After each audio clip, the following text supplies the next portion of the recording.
what? We want to, like, she and I, this is so special what we're doing. It's almost like we want to make sure we have mementos.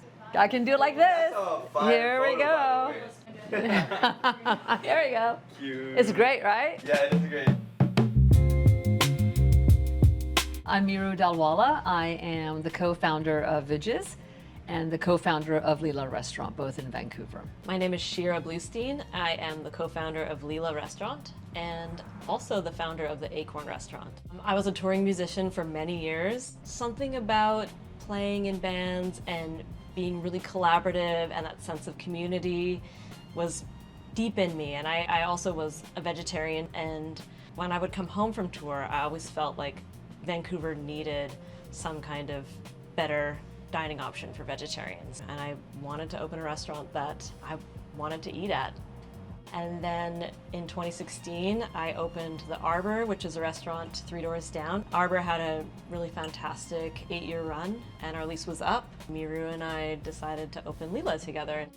So I'm a complete accidental restaurateur chef. My background and my education is all in human rights work. I was working on a lot of international development projects, and then I met a guy.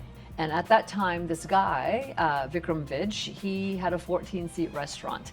And I didn't have a work permit. I needed some money for some hair product, and Vikram had said, we don't have that kind of money. And so I actually said, okay, well then I'm gonna have to earn it myself. And so I actually started washing the dishes. I put on the yellow gloves. Maybe 2 days later, I realized, you know what, this is something I think I could do. The first thing I did was I taught myself how to use a knife. I took a little paring knife and I did the onion and the garlic, and I just haven't looked back. I didn't go to cooking school.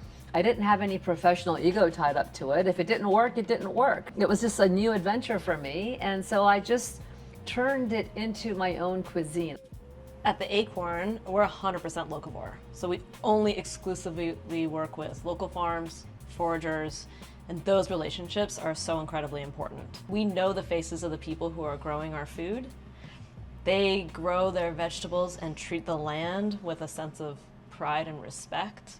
And you can taste that on the plate. Lila is a little bit different because it's Indian cuisine and it's an immigrant cuisine. So what I do, I call it a very strong balance. So everything I can get locally, I will get locally. Produce, whatever is coming in locally, it's coming from Natty King. And sometimes I don't know exactly what's gonna come. Sometimes I get a phone call from her on Thursday morning. I have this, do you want it? I think so, yes, just bring it in, Natty. When I first learned about growing chefs, it was about the school programs, and our team used to volunteer as chefs in the classroom.